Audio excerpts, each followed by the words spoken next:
বন্ধুরা, দ্য বংশ রসুইঘরে সবাইকে স্বাগত। সামনেই আসছে জন্মাষ্টমী। জন্মাষ্টমী স্পেশাল পর্বে আমি গতকাল শেয়ার করেছিলাম ধনিয়া পাঞ্জিরি প্রসাদের রেসিপি। আজকের রেসিপি মাখানে ক্ষীর। এই মাখানে ক্ষীর অবশ্যই জন্মাষ্টমীতে গোপালকে ভোগ হিসেবে নিবেদন করা হয়ে থাকে। গোপালের ভীষণই পছন্দের মিষ্টান্ন। কথা আর বাড়াবো না, এবার সরাসরি চলে যাব রান্নাতে। আসুন দেখে নেওয়া যাক আমার আজকের এই ভিডিওটা। মাখানে ক্ষীর বানানোর জন্য প্রথমেই কড়াইয়ে দিচ্ছি 6 থেকে 7টা ছোট এলাচ। এলাচটা গ্যাসের ফ্লেম মিডিয়ামে রেখে মিনিট দেড়েক রোস্ট করব। এলাচের কালারটা যখন হালকা একটু চেঞ্জ হবে আর এলাচ থেকে একটা সুন্দর গন্ধ বেরোতে শুরু করবে, তখন বুঝবেন এলাচটা রোস্ট করা হয়ে গেছে। আমি এটা তুলে একটা আলাদা পাত্রের মধ্যে রেখে নিচ্ছি। ওই একই কড়াইয়ের মধ্যে দিচ্ছি 1 চা চামচ ঘি।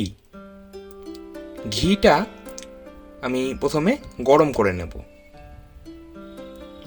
কড়াইয়ের মধ্যে একটু ছড়িয়ে নিলাম। ঘি গরম হয়ে গেলে দিয়ে দিচ্ছি বড় কাপ মেপে 2 কাপ মাখানে। এই মাখানে আমি এখানে যদি ওজন হিসেবে বলি 100 গ্রাম রয়েছে। আপনারা এই মাখানে যে কোনো বড় ডিপার্টমেন্টাল স্টোরে ইজিলি পেয়ে যাবেন। গ্যাসের ফ্লেমটা মিডিয়ামে রেখে মিনিট 4 সময় ধরে আমি এটা রোস্ট করব। মাখানের কালারটা হালকা চেঞ্জ হয়ে গেলে আর মাখানেগুলো ক্রিস্পি হয়ে গেলে বুঝবেন মাখানে রোস্ট করা হয়ে গেছে। সম্পূর্ণ কাজটা করতে ম্যাক্সিমাম 5 মিনিট লাগবে। এবারে ওই একই কড়াইয়ের মধ্যে দিচ্ছি 1/2 চা চামচ ঘি। ঘিটা গরম হলে আমি কিছু ড্রাই ফ্রুটস ভেজে নেব। 1 টেবিল চামচ কুচনো কাজু বাদাম, 1 টেবিল চামচ কুচনো আমন্ড। এই দুটো আমি গ্যাসের ফ্লেম মিডিয়ামে রেখেই 40 থেকে 50 সেকেন্ড একটু ফ্রাই করছি। এবারে এরই মধ্যে দিয়ে দেব 1 টেবিল চামচ কিশমিশ। কিশমিশটাও আমি একই সাথে আরও 40 থেকে 50 সেকেন্ড মিডিয়াম ফ্লেমে ফ্রাই করছি। কিশমিশ যেহেতু ফ্রাই হতে খুব একটা বেশি সময় লাগে না, তাই কিশমিশটা আমি সব শেষে দিলাম। ম্যাক্সিমাম 1 থেকে 1.5 মিনিট সময় লাগবে ড্রাই ফ্রুটসগুলো ভেজে নিতে। ড্রাই ফ্রুটসগুলো ভেজে আমি একটা আলাদা প্ল্যাটারে তুলে নিচ্ছি। এবারে ওই একই কড়াইয়ের মধ্যে দেখুন কিছুটা পরিমাণে ঘি রয়ে গেছে। এই ঘিটা কিন্তু আমি আর আলাদা পাত্রে তুলে রাখবো না। এরই মধ্যে দিয়ে দেব 1 লিটার ফুল ক্রিম মিল্ক বা ফুল ফ্যাট মিল্ক।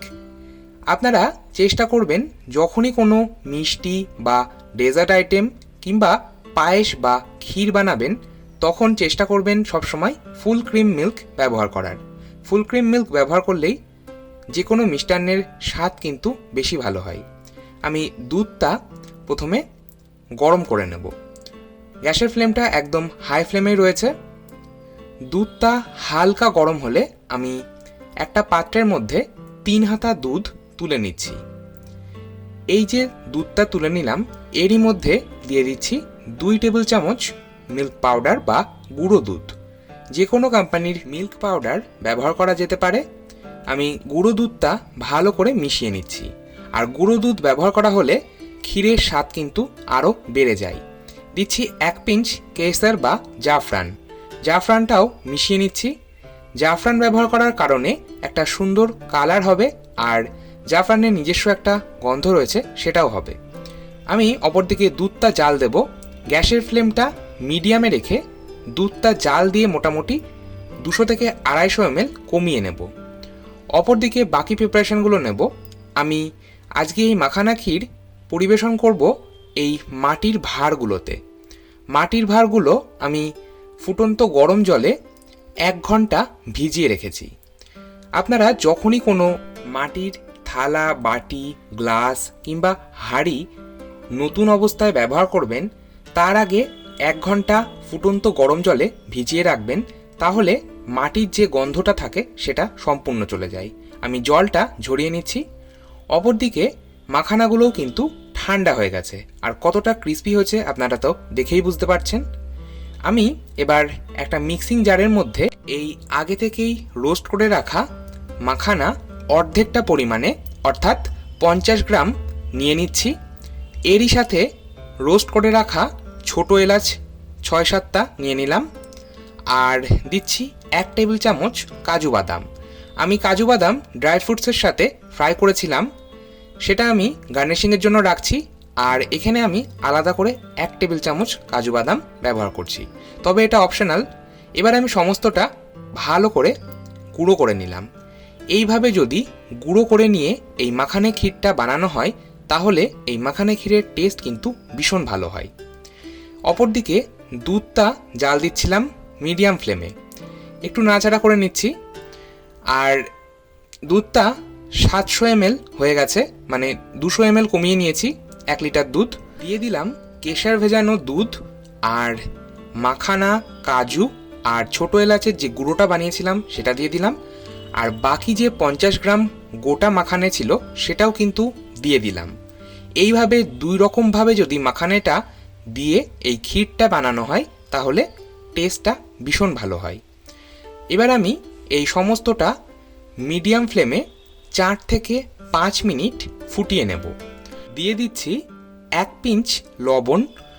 খুব সামান্য যে কোনো মিষ্টি জিনিসে যদি একটু লবণ ব্যবহার করা হয় তাহলে সেই মিষ্টি জিনিসের স্বাদটা কিন্তু আরও বেড়ে যায়। এবারে 5 মিনিট পর দিয়ে দিচ্ছি 200 গ্রাম চিনি, মানে মেজারিং কাপের 1 কাপ চিনি দিয়েছি। আপনারা যদি মিষ্টিটা বেশি খেতে চান সেক্ষেত্রে অবশ্যই চিনির পরিমাণ বাড়িয়ে নিতে পারেন, তবে এক্স্যাক্ট মিষ্টি কিন্তু এটাই, 1 লিটার দুধে 200 গ্রাম চিনি। আমি চিনি দেওয়ার পরও আরও 2-3 মিনিট মিডিয়াম ফ্লেমে ফুটিয়ে নিলাম। এরপরে দিয়ে দিচ্ছি আগে থেকেই ভেজে রাখা ড্রাই ফ্রুটস, তবে সম্পূর্ণটা নয়, অর্ধেকটা দিলাম, বাকি অর্ধেকটা গার্নিশিংয়ের জন্য রেখে দিলাম। সমস্তটা মিশিয়ে নিচ্ছি। আমাদের মাখানে ক্ষীর একদম তৈরি।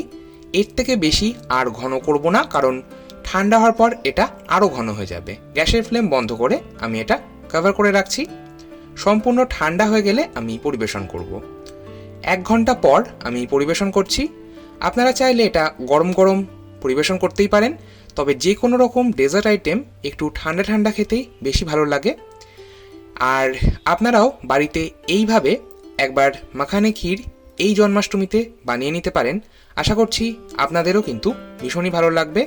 আর সবশেষে আমি ওপর থেকে কয়েকটা রোস্টেড মাখানে এইভাবে দিয়ে দিচ্ছি, এতে দেখতে ভালো লাগবে। আর কয়েকটা ড্রাই ফ্রুটস আমি এইভাবে ওপর থেকে দিয়ে দিচ্ছি, আর 1 পিঞ্চ কেশর, এটা দেওয়াটা কিন্তু অপশনাল। আজকের মতো এই পর্যন্তই। আবার চলে আসবো নতুন কোনো ভিডিও নিয়ে। ভালো থাকুন, সুস্থ থাকুন, ধন্যবাদ।